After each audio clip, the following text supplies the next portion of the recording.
Hey guys, how's it going? This is my week 5 VSG update. I had VSG surgery on August 15th, 2017 with Dr. Alejandro Gutierrez at Mi Hospital in Tijuana, Mexico. And my high weight was 250 ever in life. At surgery, it was 232. And this week I am 210.8. So I think that's like a loss of zero point 0.8 pounds. I kind of forget what I was last week at the moment. But, anyways, the weight loss, it doesn't bother me that much that it's coming off really slowly. Of course, I wish it were faster, but it's just exciting to have a ongoing weekly weight loss anyways. So that's what's happening there. I had a funny thing happen with my incisions yesterday. I was just like looking at them really, really closely, and I was just so bothered that they like aren't closed. Like there were just areas of them that or they were kind of like straight across, and a lot of the scar looked like purple. Like it would when it's a brand new scar, but I haven't been able to put the scar cream on it that I want to use because they still have like a part of them that are open. Some of them, like it has like a little hole in it that you can still see. Well, yesterday I kind of realized that like the stitch, which are supposed to like, disintegrate, was kind of like right inside the hole because, you heal from the inside out. So like my body was pushing the little like stitch out, and I just like grabbed it with my fingernail and like pulled them out. But it wasn't hard. It was like they just came right out. But it was so weird because I like started looking for them in other incisions because they really were getting in the way of my healing at this point. Like I don't think they're holding anything together anymore. Um, but they really like weren't even close to disintegrating. Like I pulled them out, they were like this long. All of the ones that I pulled out, the part that I was able to see to pull was like the knot, and the knot was like purple, maybe from being like singed to melt or something. I don't know. That kind of seems like what it is. I'm just guessing. But the rest of it was like was kind of like a translucent color string, like fishing wire.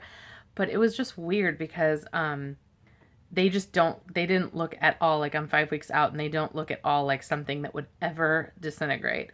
and and I pulled them out, and it was like you could tell obviously the rest of them must have disintegrated because they're still in my body.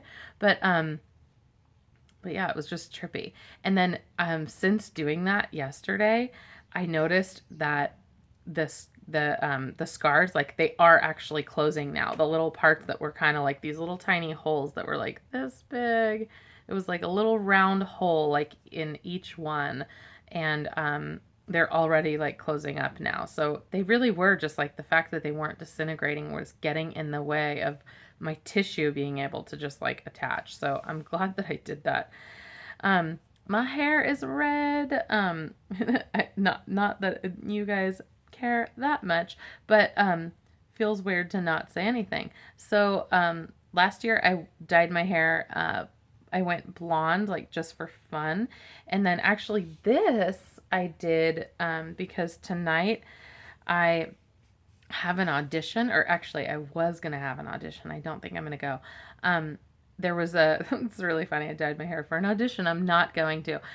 There was a musical, 1940s radio hour, and I wanted to audition for the role of Connie Miller, and I the director actually asked me to audition, so I was like, yeah, I'm gonna do that. I'll be there. See you there.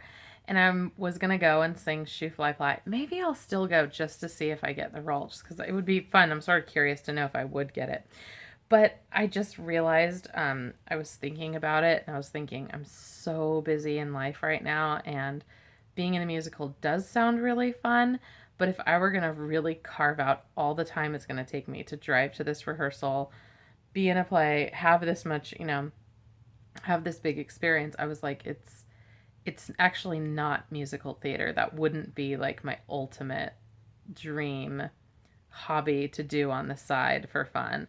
Um, and I'm a full-time musician, and so I do a lot of work already, but I just realized, no, there's other projects I'd rather get started that would be more satisfying.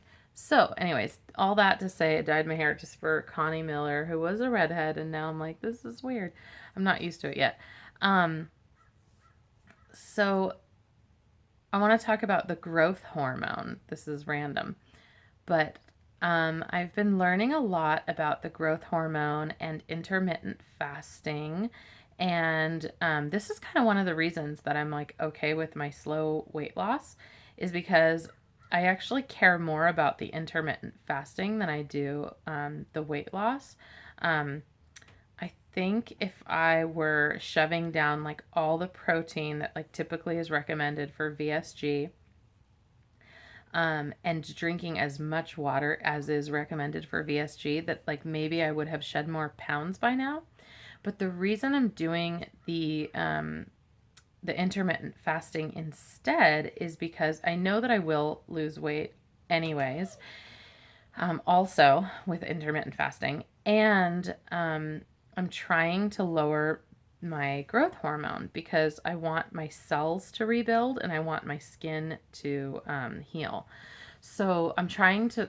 I'm. This is like a major experiment, but so growth hormone is something that we all have. It's a hormone we all have, and it's what your cells are doing when they're like turning over.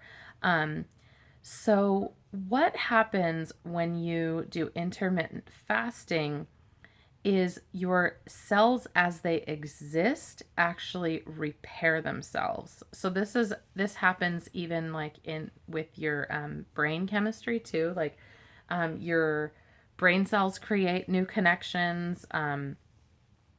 There's just an interesting thing with the whole intermittent fasting and our body healing itself, basically. Fasting in general, but then the studies show that you don't need to fast long term to get the same results. That basically, if you put your body in a fasting mode for any period of time that's like 16 hours or longer, that you can still get the same results. So I'm doing that. I'm doing like the 16-hour, occasionally longer fast, which means that I eat like 1 to 2 meals, and because of how few bites we can take, um, sometimes it'll take me like an hour and a half to eat all of one meal. But then what I do is like I'll make my like chicken salad. I've been really enjoying that. I'll put like a little chicken in my salad, and I'll make like a normal portion size chicken salad, and I'll eat that over like an hour and a half or 2 hours until I can finish it. And I've actually had a couple days where that was like my only meal, my only like solid food, and then maybe I had like a little bit of chai tea with heavy whipping cream. That's the other thing I'm doing, is I'm trying to do high fat. So so during the feeding period, I'm trying to do higher fat. And the reason for the higher fat is that the like the full fat cheese and the whole milk and the heavy whipping cream. I've actually haven't been doing whole milk, maybe a little bit in coffee when I am out of heavy whipping cream, but I usually do heavy whipping cream because it doesn't have sugar in it. I think the whole fat stuff is actually again, it like helps our body run on fat, so it kind of like helps get us into a mild ketosis. Oh, and that's another thing. I have keto sticks, which are the little like pH strips that you can pee on and see like what state of ketosis you're in. And basically, I'm not doing pure ketosis. Like for example, I love tomatoes. So tomatoes are carbohydrates, so you can't get into like high level ketosis when you're eating tomatoes. Like I'll put tomatoes in my salad, but I have been in a mild state of ketosis pretty much over the past 2 or 3 weeks. Um, oh my gosh, the kitty's playing. It's really cute. I don't know if you could see her over there. Kitty! Oh, she just did something really funny. What are you doing? Kitty! Do you see a fly? She's gonna chase the fly. Get it. Isn't she cute? That's Nora. Get it, kitty. Get it. I hope you could see that because she's really cute. So, what else? I don't know. VSJ. My mom has been in town. She's still in town. She actually just left today. So, I hid it from her pretty well all week. It was like amazing. I was surprised. Now I kind of feel like it'll be easy from here on out. But what was interesting is because it was just sort of like easier than I thought and not that big of a deal to hide that I got the surgery from her. I kind of like got a little lazy about it. And like at night I was changing and I was like in the bathroom and I like took my robe off and was like gonna walk into my room and get my pajamas. And then I was like, oh, wait, I can't do that in front of her. I have to always have a robe on until my like scars completely go away or they're like not visible anymore, which might take a while. So it was weird. It was like I almost forgot. And like I would have like walked into the bedroom and just been like getting dressed and she would have been like, what the hell is that on your stomach? So that was that. I'm really tired right now because I've been working really late and getting up really early for work too. This is the reason that I'm actually 2 days late posting. I try to post on Tuesday, is because I just work so much Monday through Thursday. So I might have to start posting on like Thursday or Friday. So I'm enjoying watching everyone's videos and thanks for watching mine. Thank you for your comments and encouragement and everything. I really enjoy keeping up with everyone. Okay, have a great week. Bye.